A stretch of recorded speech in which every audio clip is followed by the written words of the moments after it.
Uma vida com propósitos, de Rick Warren.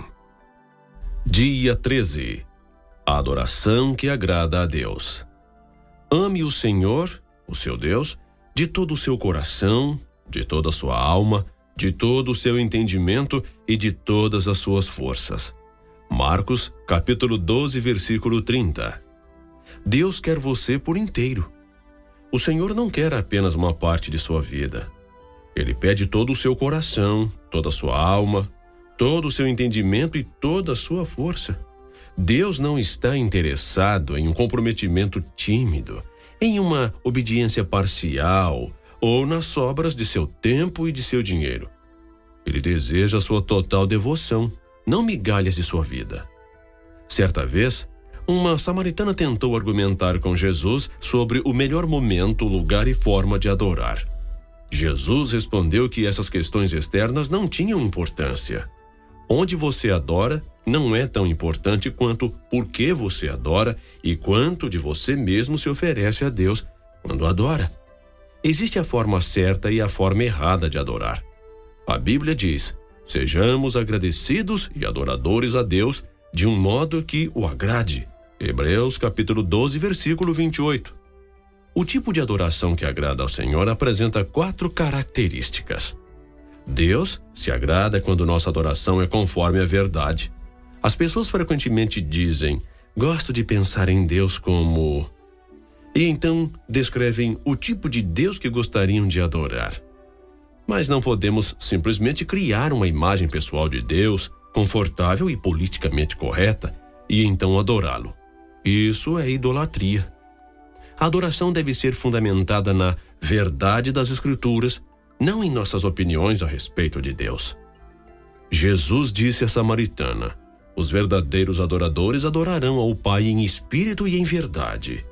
São estes os adoradores que o Pai procura. João, capítulo 4, versículo 23. Adorar, entre aspas, em verdade, significa adorar a Deus tal como Ele é verdadeiramente revelado na Bíblia. Deus se agrada quando nossa adoração é sincera. Quando Jesus diz que devemos adorar, entre aspas, em espírito, Ele não está referindo ao Espírito Santo, mas ao nosso espírito. Feito à imagem de Deus, somos um espírito que habita um corpo.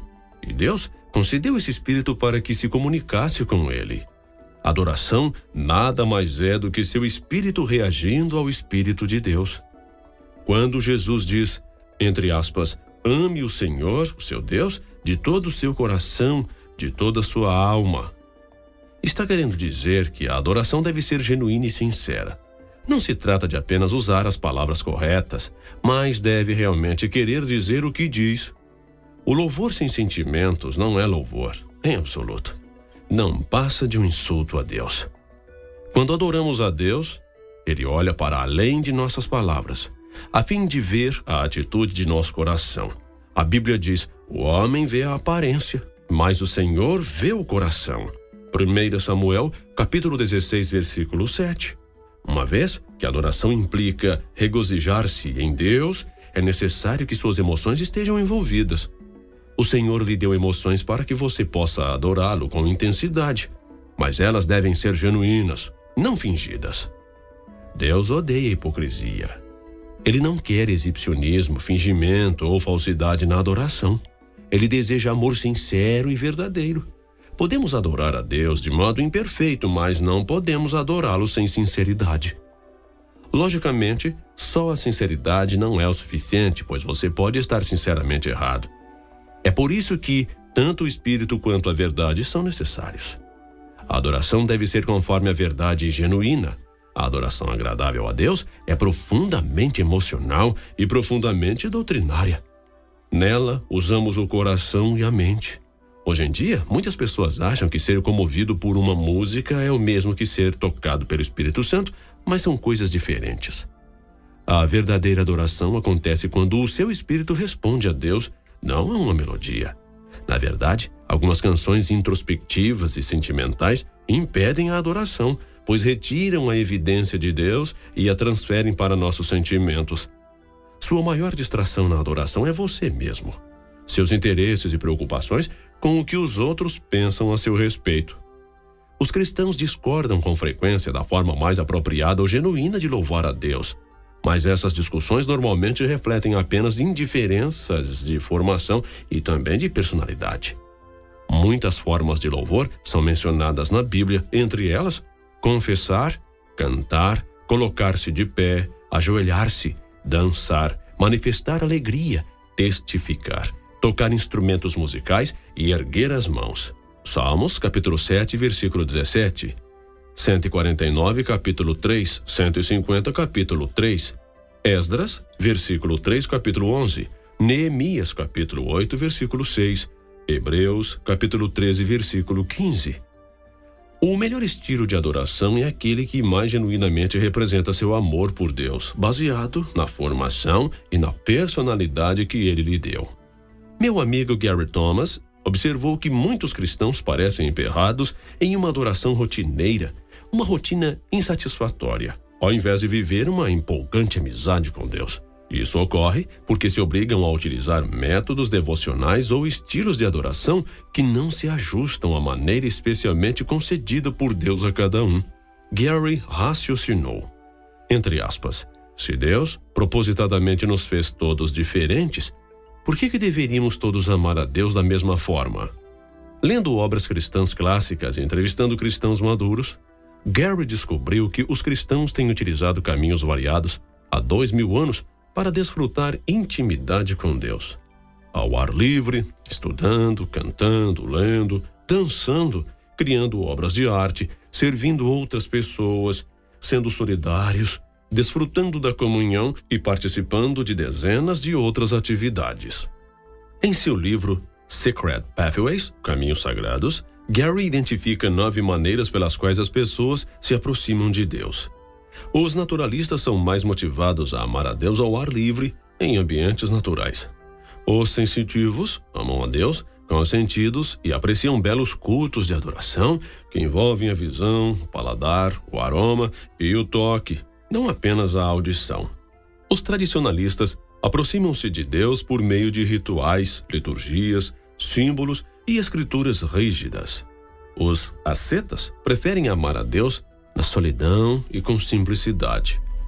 Os ativistas amam a Deus pelo confronto com o mal, combatendo a injustiça e trabalhando para tornar o mundo um lugar melhor. Os misericordiosos amam a Deus demonstrando seu amor a outros e suprindo as necessidades deles. Os entusiastas amam a Deus com celebrações. Os contemplativos amam a Deus por meio da adoração. E os intelectuais amam a Deus ao estudá-lo, isto é, fazendo uso da mente. Não há um, entre aspas, modelo único de aproximação para adorar e desenvolver amizade com Deus. Uma coisa é certa, você não glorifica a Deus tentando ser alguém que Ele nunca quis que você fosse. Deus quer que você seja você mesmo. Este é o tipo de gente que o Pai está procurando. Aquele que é simples e honesto na presença dEle e em seu culto. João capítulo 4, versículo 23. Deus se agrada quando nossa adoração é meditativa. A ordem de Jesus, entre aspas, ame o Senhor de todo o seu entendimento, é repetida 4 vezes no Novo Testamento. Deus não se agrada de cantorias indiferentes, preces superficiais com frases feitas ou exclamações corriqueiras como louvado seja o Senhor, pois indicam que não conseguimos pensar em nada melhor para dizer no momento. Se a adoração for superficial, não terá valor algum. Você deve envolver sua mente. Jesus chamou, entre aspas, vãs repetições, as orações indiferentes. Mateus capítulo 6, versículo 7. Até mesmo expressões bíblicas podem se tornar expressões banalizadas pelo uso exagerado, quando então deixamos de pensar no significado. É bem mais fácil utilizar chavões ao adorar que fazer um esforço para honrar a Deus com palavras originais. É por isso que eu encorajo a ler diferentes traduções e parafrases da Bíblia. Isso ampliará suas expressões de adoração. Tente louvar a Deus sem utilizar as palavras louvor, aleluia, obrigado ou amém. Ao invés de dizer, eu só quero louvá-lo, faça uma lista de sinônimos e use palavras novas como admirar, respeitar, valorizar, reverenciar, honrar e apreciar. Além disso, seja simplício. Se alguém falasse com você e repetisse 10 vezes "eu te louvo", você provavelmente pensaria: por que motivo? Você preferiria ouvir 2 elogios específicos a dezenas de generalidades imprecisas. Deus também. Outra ideia é fazer uma lista dos diferentes nomes de Deus e concentrar-se neles. Os nomes de Deus não são casuais. Eles revelam diferentes aspectos de seu caráter. No Antigo Testamento, Deus se revela progressivamente a Israel, atribuindo novos nomes a si mesmo. E ele nos orienta a louvar seu nome. Deus também quer que nossas reuniões com a comunidade cristã sejam ponderadas. Paulo dedica a isso todo o capítulo 14 de 1 Coríntios e finaliza, entre aspas, "mas tudo deve ser feito com decência e ordem." 1 Coríntios 14, versículo 40. A esse respeito, Deus insiste em que nossos cultos sejam compreensíveis aos não cristãos quando estes estiverem presentes em nossas reuniões de adoração.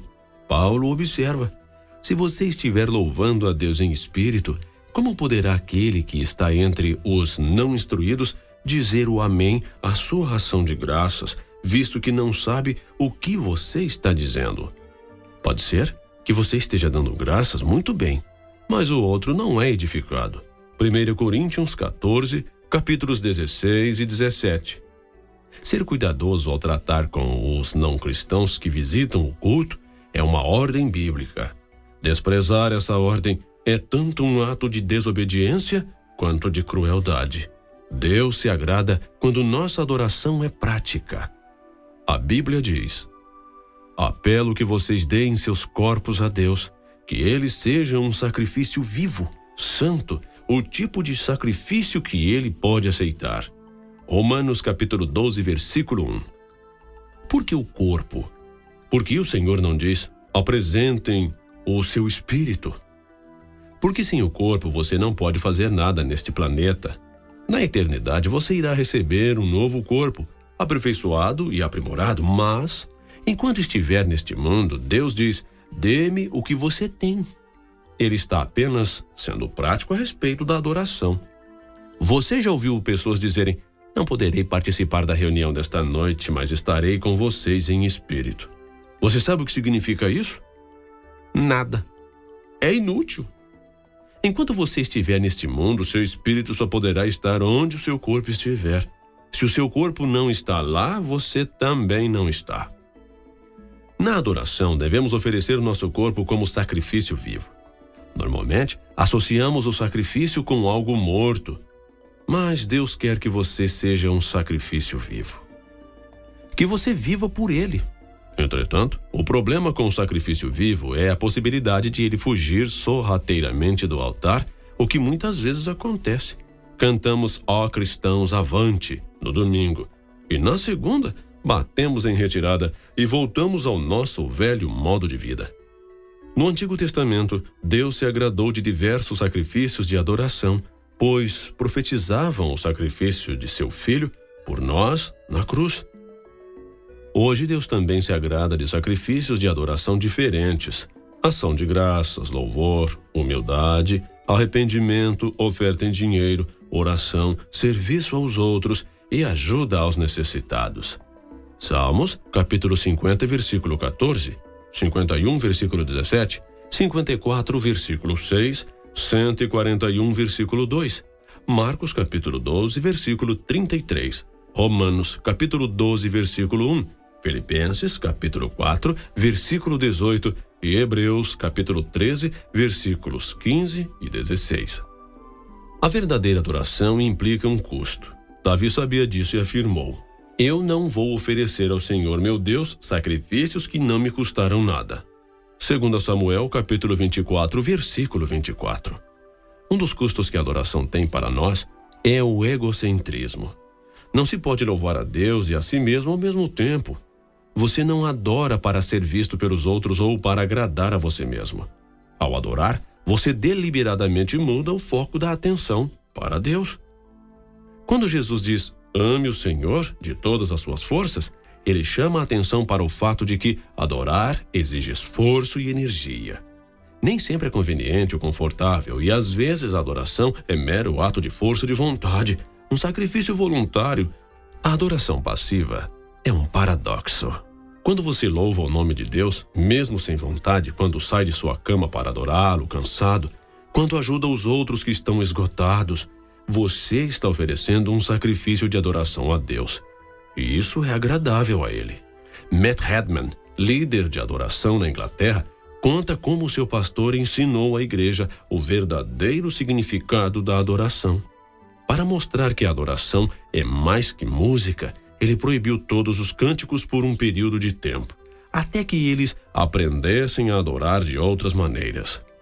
Ao fim daquele período, Matt escreveu a clássica canção Heart of Worship, Essência da Adoração. Trarei a ti mais do que uma canção, pois uma canção em si mesma não é o que tens pedido. Tu buscas por algo além das aparências. Tu sondas o meu coração. A essência da questão é uma questão no coração. Dia 13. Pensando sobre meu propósito de vida. Tema para a reflexão. Deus me quer por inteiro. Versículo para memorizar. Amá-lo de todo o coração, de todo o entendimento e de todas as forças. E amar ao próximo como a si mesmo é mais importante do que todos os sacrifícios e ofertas. Marcos, capítulo 12, versículo 33. Pergunta para meditar. O que agrada mais a Deus neste momento? Minha adoração pública ou minha adoração particular? O que farei a respeito? Forte abraço e até o próximo áudio.